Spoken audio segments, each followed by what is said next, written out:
Le stockage Apple est nul. Je suis sûr que vous êtes d'accord. C'est cher et on n'en trouve pas beaucoup. Mais ce Mac mini n'est pas un faux. Apparemment, cette solution tente de résoudre ce problème. Elle vous offrira plus de stockage, de redondance et davantage d'OS à un prix plus bas. Orico Data Matrix Mini. Découvrons son fonctionnement. Cette partie de la vidéo vous est présentée par Asus ProArt PX13. Un ordinateur portable de création équipé d'un processeur AMD Ryzen 9A et d'une carte graphique Nvidia RTX 4070. Le PX13 est l'un des ordinateurs portables 13 pouces les plus compacts et les plus puissants du marché. Créé plus intelligemment et plus rapidement, où que vous soyez, grâce aux fonctionnalités d'IA et à une robustesse de niveau militaire. Découvrez notre présentation complète dans la description vidéo ci-dessous. Voilà, comme vous pouvez le voir, j'ai placé le Mac mini en haut et l'Orico Data Matrix Mini en bas. Leur encombrement est identique, il sera donc très joli sur votre bureau. À moins que vous n'ayez un Mac mini, qui est le nouveau. Alors ça va ressembler à quelque chose comme ça. Apparemment, il existe aussi une option pour le Mac mini. Ce n'est pas obligatoire, vous pouvez l'utiliser avec votre MacBook Pro. Nous allons y être testés. C'est agréable de savoir qu'elle semble s'intégrer à votre écosystème Mac.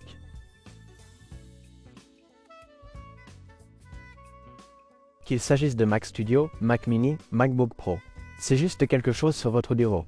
Alors, de quoi s'agit-il exactement? L'idée est d'intégrer le stockage à chaud et le stockage à froid. Le stockage à chaud est un élément sur lequel vous travaillez activement, souvent stocké sur un SSD. Imaginons que vous soyez un créateur, que vous travaillez sur un projet, du montage vidéo, et que tout soit stocké là-dedans.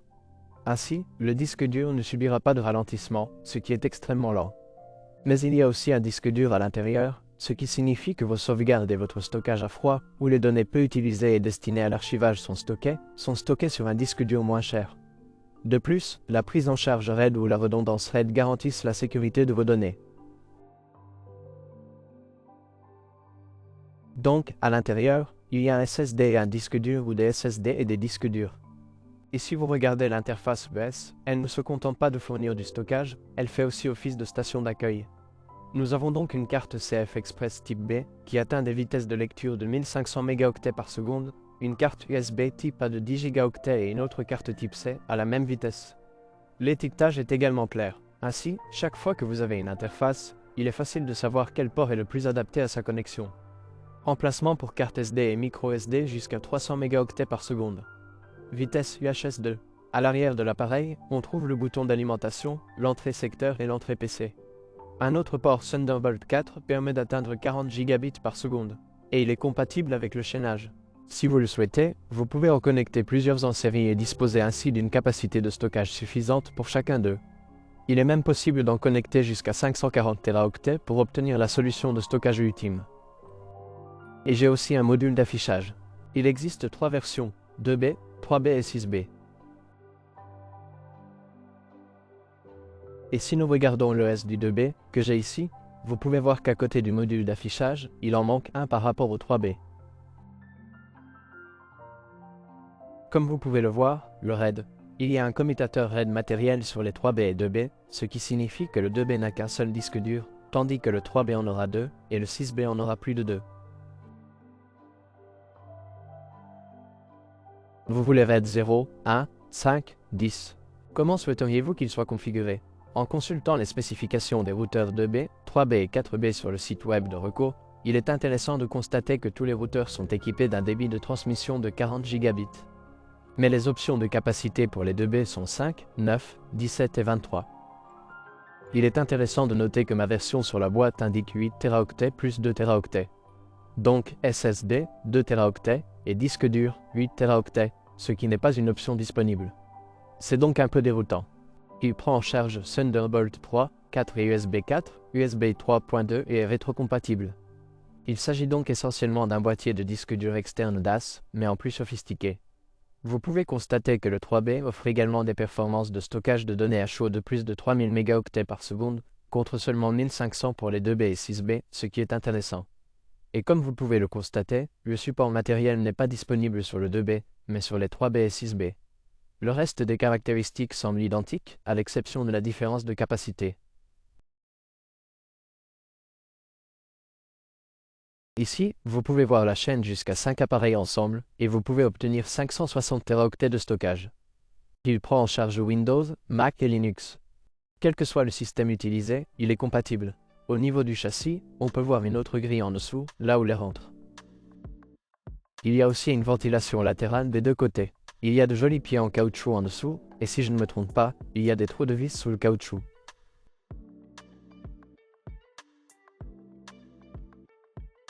Oui, il y a des trous de vis, et on va le démonter dans une minute. Voyons d'abord comment ça fonctionne. Dans la boîte, vous trouverez l'appareil principal et un câble USB 4 ou 40 Gb USB type C, très court. Nous avons également un bloc d'alimentation de 180 watts, 20 volts et 9 ampères. Alors, allumons-le. Le pouvoir dans le dos. PC est là pour ça. Et puis je vais le connecter à mon MacBook Pro qui est également connecté à cette station d'accueil Ivanti. Il y a un Thunderbolt 5 USB-C sur le côté, donc il est maintenant connecté à cela. Avant d'appuyer sur le bouton d'alimentation, je voulais consulter le manuel fourni avec l'appareil. Que dit-on? Comment est-ce censé être configuré? Ma question est, comment le stockage est-il organisé? Le SSD et le disque dur sont-ils déjà configurés au niveau matériel, formant ainsi un seul type de stockage? Il s'agirait donc de 10 Teraoctets, et les données sont automatiquement transférées entre les données froides et les données chaudes.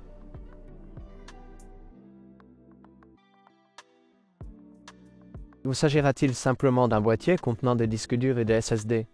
J'ai ensuite examiné le formatage des partitions de disques durs. Comment le configurer? Comment formater tout le stockage?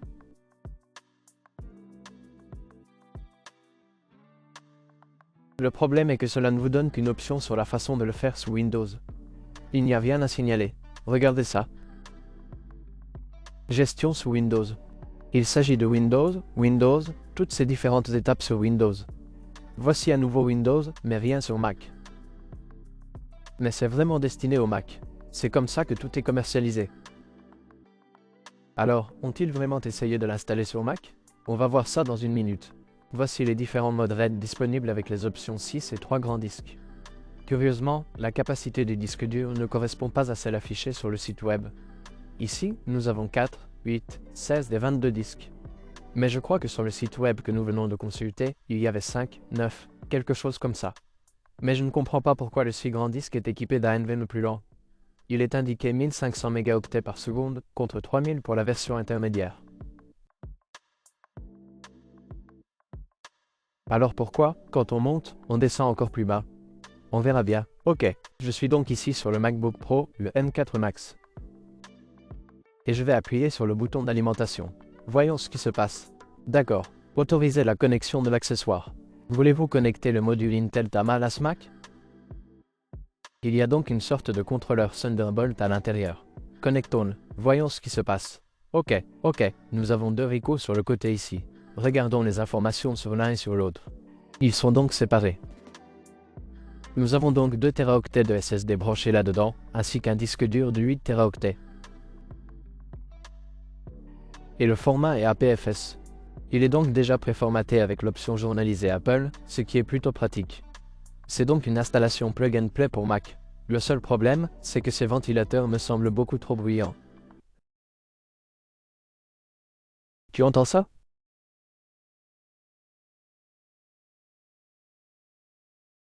Et éteins. Allume.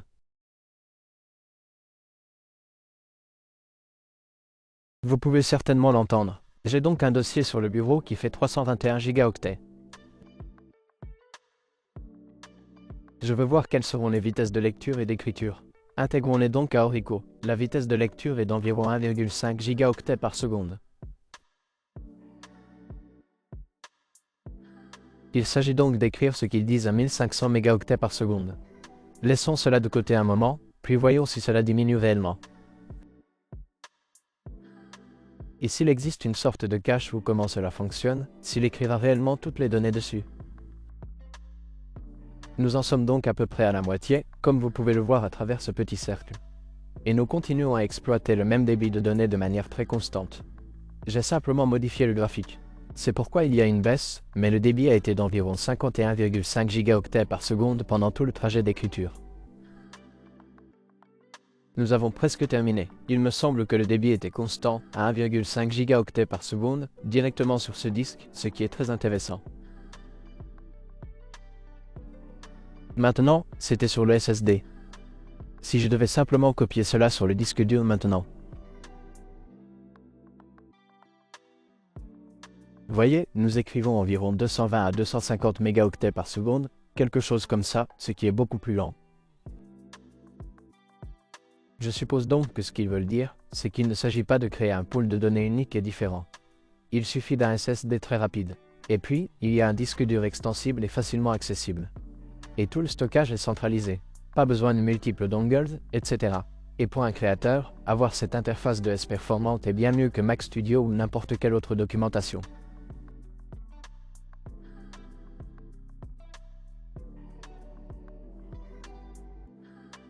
C'est vraiment sympa de voir ça aussi, mais on va arrêter ça tout de suite. Je vais l'éteindre. Couper l'alimentation. Si vous avez bien suivi, ils disent qu'il y a un SSD et un disque dur à l'intérieur, potentiellement interchangeables. Ma question est donc, si nous ouvrons ce boîtier, pourrons-nous le mettre à niveau nous-mêmes?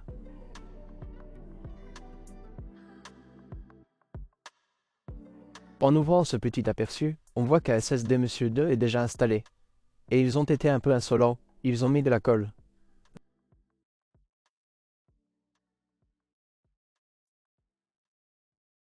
Ou qu'est-ce que c'est? Ouais, de la vraie colle a été installée là. Mais cela me semble être exactement le même SSD que l'Orico 07000. Vous vous souvenez des SSD que nous avons testés? Si vous ne les avez pas encore vus, allez les découvrir sur notre chaîne. Voici la version 4 Teraoctets. Le dissipateur thermique, comme vous pouvez le constater, est identique. Pourquoi utiliser des SSD concurrents, s'ils pouvaient réellement utiliser les leurs? Alors ce que je vais faire, c'est me débarrasser de cette colle là-dedans. Ils ont mis du plastique fondu ou quelque chose comme ça là-dessus. Ils voulaient faire ça pour que vous ne puissiez pas le mettre à niveau vous-même. Mais je veux voir si nous pouvons le mettre à niveau nous-mêmes.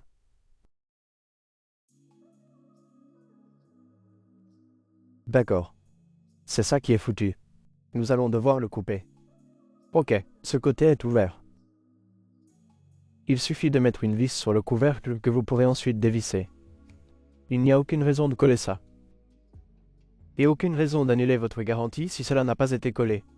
Parce que c'est une solution tellement simple.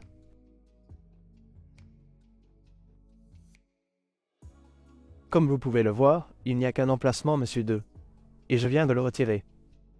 Je parie qu'il y a cet Orico. Si j'y parviens. D'accord, c'est. Est-ce la même chose? Quel Monsieur 2 utilise-t-il?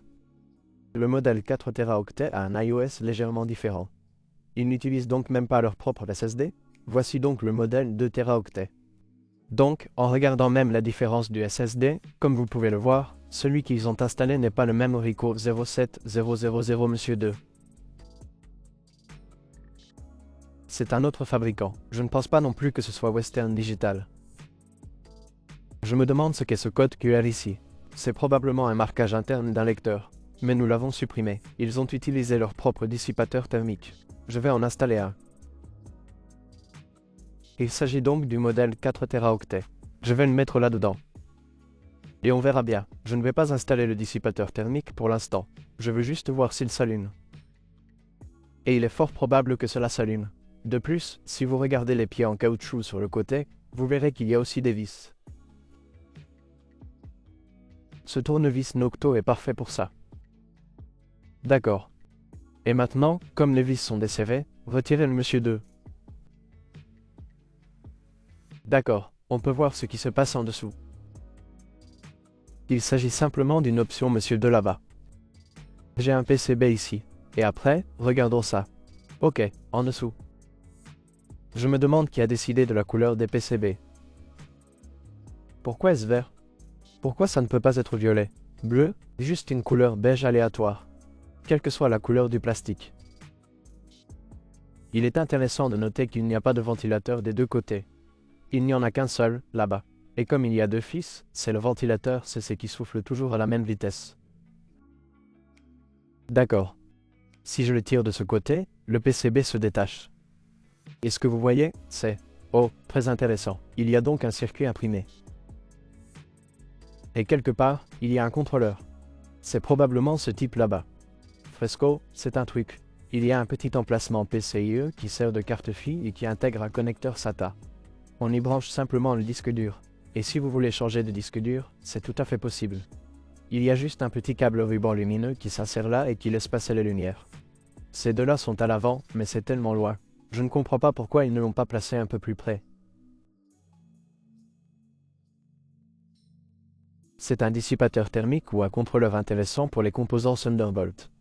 On dirait de simples emplacements Monsieur 2 sur lesquels on pourrait brancher quelque chose. Mais il y en a deux, et tout ce contrôleur. Ah, en fait, donc tout ce qui fait fonctionner le reste du système se trouve sur ce petit bout. Ce gros PCB est une carte fille de celui-là. Et oh, waouh! Celui qui a fait cela dans l'usine a déjà fait une petite erreur ici. Tu vois ce morceau là-bas? Ils ont mis un peu de colle ou quelque chose comme ça. Mais il y a déjà une petite rayure qui passe sur ses fils. Heureusement, ils ne se touchent pas. Mais ce n'est pas moi qui l'ai fait, je l'ai juste soulevé par le côté. Mes rayures étaient donc un peu sur le côté, quelque part là-bas. Maintenant, ça ne touche rien, mais c'est encore nu et il y a une petite éraflure. Je parie que le contrôle qualité n'a rien remarqué. C'est pour ça qu'il y a un dissipateur thermique. Ça refroidit les contrôleurs Thunderbolt connectés au Monsieur 2 pour le reste. Et puis tout le reste est sur cette carte. Donc, si vous voulez tricher, vous pouvez simplement acheter la version d'entrée de gamme. Faites un peu de bricolage. Branchez un nouveau disque dur, car il n'est pas lié à ce format, ni à Apple, ni à quoi que ce soit d'autre. C'est simplement un disque dur que vous pouvez stocker ou acheter en magasin. Branchez-le là. Placez-le n'importe où. Il faut dévisser quelques vis supplémentaires pour l'insérer et dévisser les vis par le côté. Je vais tester avec l'emplacement Monsieur 2, car c'est plus facile à vérifier et à contrôler. Alors je vais remettre ça. Ok, le tableau redescend tout simplement. Gardez à l'esprit que pour installer la face avant, il faut la retirer par l'avant et non par l'arrière, car c'est à l'avant que se trouve le connecteur PCA où il faut l'insérer. Remettez donc ces vis. Je ne vais pas mettre le reste. Je vais juste insérer ce Monsieur 2 dans cet emplacement. Branchez l'alimentation et le PC. Appuyez sur le bouton. Ok, le Mac est ouvert. Voyons ce qui se passe. Très intéressant. Le disque que vous avez connecté n'était pas lisible par cet ordinateur. Cela signifie qu'il a reconnu qu'il s'agissait simplement d'un emplacement normal. Et si vous voulez le faire, voici ce que vous allez faire. Vous appuyez sur Initialiser, ce qui vous amène à l'utilitaire de disque sur le Mac. Donc, comme vous pouvez le voir, le support Orico, c'est déjà le disque dur de 8 Teraoctets qui se trouve en dessous. C'est ce que nous avions déjà. L'autre élément est le support Orico, le nouveau, de 4 Teraoctets. Nous allons donc appuyer sur Effacer en haut. Nous allons saisir 4 Teraoctets d'Orico. Formatez APFS ou XFAT selon votre choix. Imaginez que vous branchez un périphérique et que vous souhaitez le modifier. C'est également possible. Effacement, formatage. Boum, nous l'avons connecté. Oh, je me demande juste si je l'ai mis à niveau. Attends une seconde. J'ai donc ici l'Orico de 4 Teraoctets. Toujours environ 1,5 gigaoctets par seconde. Et je sais que ce SSD peut faire plus. Donc, le véritable boulot d'étranglement du lien ici est le contrôleur réel ou ce qu'il fait. Le 3BIG possède donc un contrôleur différent. Vous souvenez-vous des deux contrôleurs USB-C ou du petit disque à l'arrière? C'est donc là que réside le problème. Vous pouvez donc y mettre pratiquement tout ce que vous voulez. J'ai juste mis 4 Teraoctets. C'est tout à fait normal. Il est intéressant de noter qu'il ne propose même pas d'option SSD de 4 Teraoctets avec celui-ci. Je viens d'en mettre un. Ça marche très bien. N'oubliez pas d'utiliser un dissipateur thermique, car ça chauffe. Oui, ça commence à chauffer. Malheureusement, je n'ai pas de NVMe de 8 Teraoctets pour vraiment essayer. Mais je ne vois pas pourquoi ça ne fonctionnerait pas. C'est juste un emplacement Monsieur 2 normal. Il suffit de l'insérer. Cela devrait fonctionner. Donc, conclusion. Devriez-vous acheter ceci ou non? Quel est l'avantage réel de ce produit? J'aime l'idée du produit. Vous avez à la fois votre SSD et votre disque dur dans un seul appareil. C'est très simple si vous utilisez un Mac. Option plugin. Il vous suffit de gérer le SSD, puis le disque dur. Bien entendu, si vous optez pour une version plus puissante, Vous pouvez également opter pour un RAID matériel afin d'obtenir une certaine redondance sur vos disques. Et si vous n'avez pas besoin d'un NAS, c'est une option intéressante. Il s'agit donc d'une solution de stockage directement connectée à un Mac. Concernant les prix, j'ai l'impression qu'ils ont un peu exagéré. Un peu trop cher. Voyons maintenant le prix exact. Ricoh, consultez les liens dans la description ci-dessous. Au fait, le prix actuel sera plus bas.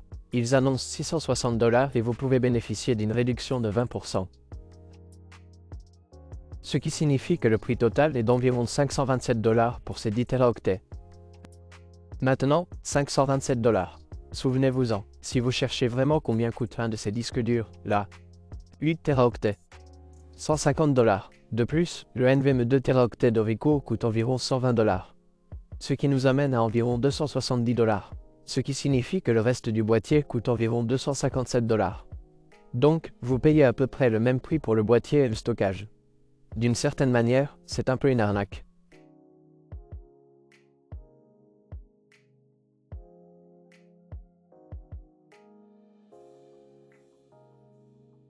En même temps, d'un autre côté, il s'agit de l'USB 4 ou du Thunderbolt 4. Leurs contrôleurs sont très rapides, 40 gigabits par seconde, et vous pouvez les connecter en série. En même temps, si nous regardons quelque chose comme ceci, à savoir le Monsieur 2 NVMe à 40 gigabits par seconde d'Akaz, ce qui ne coûte que 90 $. Et celui-ci propose également des ports. Je crois qu'il en a. Oh, celui-ci en a deux pour 200 $. Et regardez, il y a aussi un port HDMI. Et une autre option 40 gigabits par seconde. Donc, pour 200 $, vous pourriez l'avoir. Vous pourriez installer un dock. Par exemple, celui-ci. Qui a NVMe à l'intérieur. WSSD. Cela signifie qu'il intègre du NVMe et qu'on peut y insérer un disque dur de 2,5 pouces. Pour environ 100 $, vous pouvez avoir les deux. Ce ne sera pas aussi rapide. Ce sera 10 gigabits par seconde, donc environ 1000 mégaoctets par seconde. Comparé à celui-ci, qui est peut-être 50% plus rapide. 1500, et vous n'avez pas de carte CF Express. Vous n'avez que ces lecteurs de cartes. Mais le dock est un peu pareil. Il est un peu cher. Et je pense qu'il voulait en quelque sorte plaire au public Mac. De toute façon, ça paye pour le stockage Mac. Mais si vous pensez au marketing, on parle de stockage à froid et de stockage à chaud. Et on peut avoir les deux. Cela semble très chic. Sur le disque dur. Mais en réalité, ce qui se passe, c'est que vous avez un boîtier très coûteux. Vous avez un SSD. Et puis le stockage sur disque dur. Et puis, si vous avez les modèles haut de gamme, les disques durs se sauvegardent tout seuls. Au niveau fonctionnel, c'est juste un peu de poussière. Ce n'est pas forcément l'option la moins chère, mais c'est pratique. C'est vrai, j'aimerais pouvoir changer la vitesse du ventilateur. Ce ventilateur est bruyant, j'en peux plus. En fait, j'aime bien le produit. Je pense que j'aime le fait qu'il y ait plus de produits comme ceci sur le marché. Cela vous offre des alternatives au stockage Mac disponibles. Mais comme j'ai déjà fait la version de la vidéo sur le stockage Mac, si vous ne l'avez pas encore vue, allez la voir. Je vous présente les meilleures solutions de stockage pour Mac. Pour toutes les options de stockage Mac disponibles. J'ai l'impression d'avoir recommandé un peu plus de bricolage. Et une option encore plus économique. La meilleure banque pour votre argent. Mais si vous préférez, peut-être moins de bricolage. Et sans souci, version plug and play. C'est une option intéressante. Et quand tu coupes la colle, votre stockage NVMe peut en fait être étendu très facilement. Jusqu'à 8 Teraoctets si vous le souhaitez. Je vais laisser quelques essais dans la description ci-dessous. Si vous souhaitez les consulter, n'hésitez pas à le faire. Découvrez-le dans la description vidéo ci-dessous. À la prochaine, n'hésitez pas à partager votre avis dans les commentaires ci-dessous. Au revoir. Au revoir.